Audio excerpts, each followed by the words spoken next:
रजनी, क्या बात है, आजकल तुम कुछ बदली बिली सी लग रही हो। पहले की तरह बात भी नहीं करती।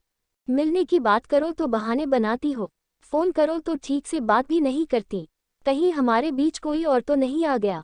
कमल ने अपनी प्रेमिका रजनी से शिकायती लहजे में कहा तो रजनी ने जवाब दिया, नहीं, ऐसी कोई बात नहीं है। मेरे जीवन में तुम्हारे अलावा कोई और आ भी नहीं सकता।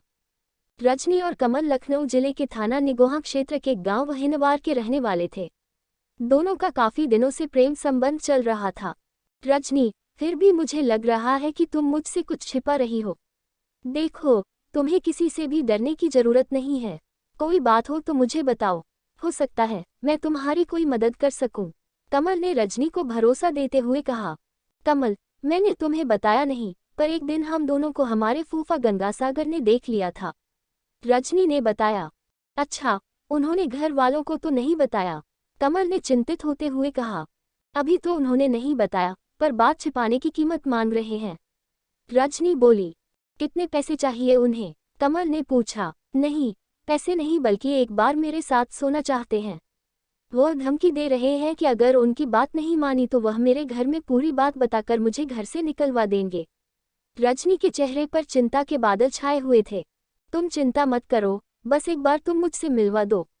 हम उसकी ऐसी हालत कर देंगे कि वह बताने लायक ही नहीं रहेगा। वह तुम्हारा सगा रिश्तेदार है, तो यह बात कहते उसे शर्म नहीं आई। रजनी को चिंता में देख कमल गुस्से से भर गया। अरे नहीं, मानना नहीं है। ऐसा करने पर तो हम ही फंस जाएंगे। जो बात हम छिपाना चाह रहे हैं वही फैल जाएगी। रजनी ने कमल को समझाते हुए कहा। पर जो बात मैं तुमसे नहीं कह पाया, वह उसने तुमसे कैसे कह दी? उसे कुछ तो शर्म आनी चाहिए थी। आखिर वह तुम्हारे सगे फूफा हैं। कमल ने कहा। तुम्हारी बात सही है, मैं उनकी बेटी की तरह हूँ। वह शादीशुदा और बाल बच्चेदार हैं, फिर भी वह मेरी मजबूरी का फायदा उठाना चाहते हैं। रजनी बोली। तुम चिंता मत करो, अगर वह फिर कोई बात करे तो बताना, हम उसे ठिकाने लगा देंगे। कमल गुस्से में बोला। इसके बाद रजनी अपने घर आ गई, पर रजनी को इस बात की चिंता होने लगी थी। ब्लैकमेलिंग में अवांछित मांग 38 साल के गंगासागर यादव का अपना भरा पूरा परिवार था। वह लखनऊ जिले के ही सरोजनी नगर थाने के गांव रहीमाबाद में रहता था।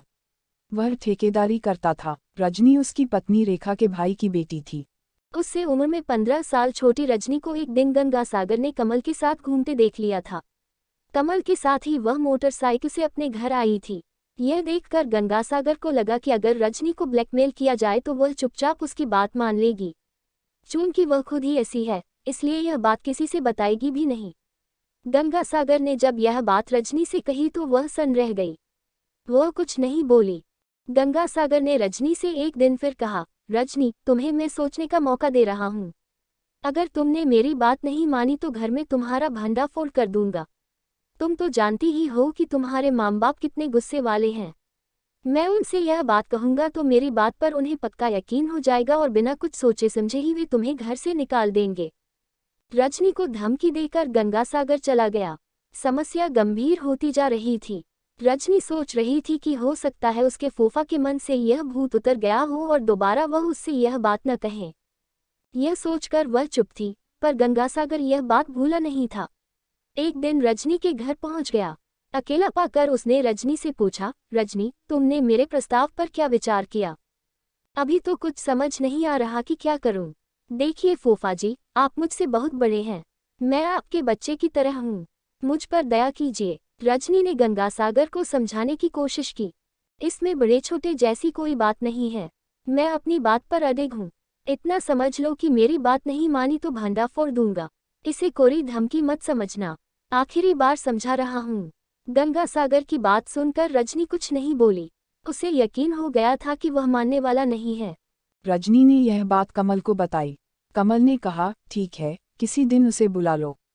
इसके बाद रजनी और कमल ने एक योजना बना ली कि अगर वह अब भी नहीं माना तो उसे सबक सिखा देंगे। दूसरी ओर गंगासागर पर तो किशोर रजनी से संबंध बनाने का भूत सवार था।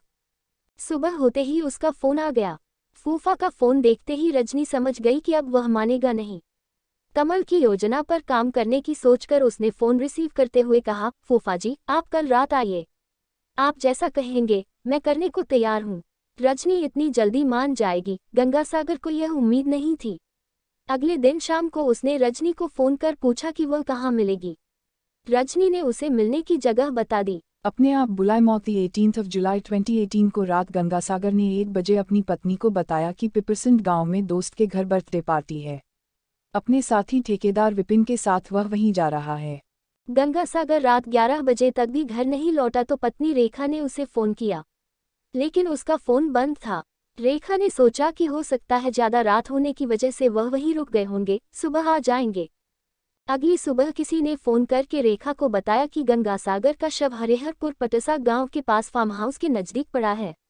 यह खबर मिलते ही वह मोहल्ले के लोगों के साथ वहां पहुंची तो वहां उसके पति की चाकू से गुदी लाश पड़ी थी। सूचना मिलने पर पुलिस भी वहां पहुंच गई। पुलिस ने जरूरी कार्रवाई करके लाश पोस्टमार्टम के लिए भेज दी और गंगासागर के पिता श्री कृष्ण यादव की तहरीर पर अज्ञात लोगों के खिलाफ मुकदमा दर्ज कर लिया।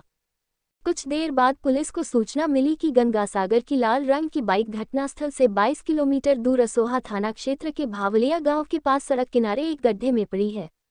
पुलिस ने वह बरामद कर ली। जिस क्रूरता से गंगासागर की हत्या की गई थी, उसे देखते हुए सीओ मोहनलालगंज बीना सिंह को लगा कि हत्यारे की मृतक से कोई गहरी खुंदक थी, इसीलिए उसने चाकू से उसका शरीर गोद डाला था ताकि वह जीवित न बच सके। पुलिस ने मृतक के मोबाइल की कॉल डिटेल्स निकलवा कर उसका अध्ययन किया। इसके अलावा पुलिस ने उसकी सालियों, साले, पत्नी सहित कुछ साथी ठेकेदारों से भी बात की। एसएसआई रामफल मिश्रा ने कॉल डिटेल्स खंगालनी शुरू की तो उसमें कुछ नंबर संदिग्ध लगे। लखनऊ के एसएसपी कलानिधि नैथानी ने घटना के खुलासे के लिए एसपी क्राइम दिनेश कुमार सिंह के निर्देशन में एक टीम का गठन किया, जिसमें थाना प्रभारी अजय कुमार राय के साथ अपराध शाखा के ओमवीर सिंह, सर्विलांस सेल के सुधीर कुमार त्यागी, एसएसआई रामफल मिश्रा, एसआई प्रमोद कुमार, सिपाही सरताज अहमद, वीर सिंह, अभिजीत कुमार, अनिल कुमार, राजीव कुमार, चंद्रपाल सिंह राठौर, विशाल सिंह, सूरज सिंह, राजेश पांडेय, जगसेन सोनकर और महिला सिपाही सुनीता को शामिल किया गया। कॉल डिटेल्स से पता चला कि घटना की रात गंगासागर की रजनी, कमल और कमल के दोस्त बबलू से बातचीत हुई थी। पुलिस ने रजनी से पूछताछ शुरू की और उसे बताया, हमें सब पता है कि गंगासागर की हत्या किसने की थी। तुम हमें सिर्फ यह बता दो कि आखिर उसकी हत्या करने की वजह क्या थी। रजनी सीधी सादी थी। वह पुलिस की घुड़की में आ गई और उसने स्वीकार कर लिया कि उसकी हत्या उसने अपने प्रेमी के साथ मिलकर की थी। उसने बताया कि उसके फूफा गंगासागर ने उसका जीना दूभर कर दिया था, जिसकी वजह से उसे यह कदम उठाना पड़ा। रजनी ने पुलिस को हत्या की पूरी कहानी बता दी। गंगासागर की ब्लैकमेलिंग से परेशान रजनी ने उसे फार्म हाउस के पास मिलने को बुलाया था। वहां कमल और उसका साथी बबलू पहले से मौजूद थे। गंगासागर को लगा कि रजनी उसकी बात मानकर समर्पण के लिए तैयार है और वह रात 8:30 बजे फार्म हाउस के पीछे पहुंच गया। रजनी उसके साथ ही थी। गंगासागर के मन में लड्डू फूट रहे थे। जैसे ही उसने रजनी से प्यार मोहब्बत भरी बात करनी शुरू की, वहां पहले से मौजूद कमल ने अंधेरे का लाभ उठाकर उस पर लोहे की रॉड से हमला बोल दिया। गंगासागर वहीं गिर गया तो चाकू से उसकी गर्दन पर कई वार किए। जब वह मर गया तो कमल और बबलू ने खून से सने अपने कपड़े, चाकू और रॉड वहां से कुछ दूरी पर झाड़ के किनारे जमीन में दबा दिया। दोनों अपने कपड़े साथ लेकर आए थे। उन्हें पहनकर कमल गंगासागर की बाइक लेकर उन्नाव की ओर भाग गया। बबलू रजनी को अपनी बाइक पर बैठाकर गांव ले आया और उसे उसके घर छोड़ दिया। कमल ने गंगासागर की बाइक भावलिया गांव के पास सड़क किनारे गड्ढे में डाल दी, जिससे लोग गुमराह हो जाएं। पुलिस ने बड़ी तत्परता से केस की छानबीन की और हत्या का 4 दिन में ही खुलासा कर दिया। एसएसपी कलानिधि नैथानी और एसपी क्राइम दिनेश कुमार सिंह ने केस का खुलासा करने वाली पुलिस टीम की तारीफ की। तथा पुलिस सूत्रों पर आधारित तथा में रजनी परिवर्तित नाम है।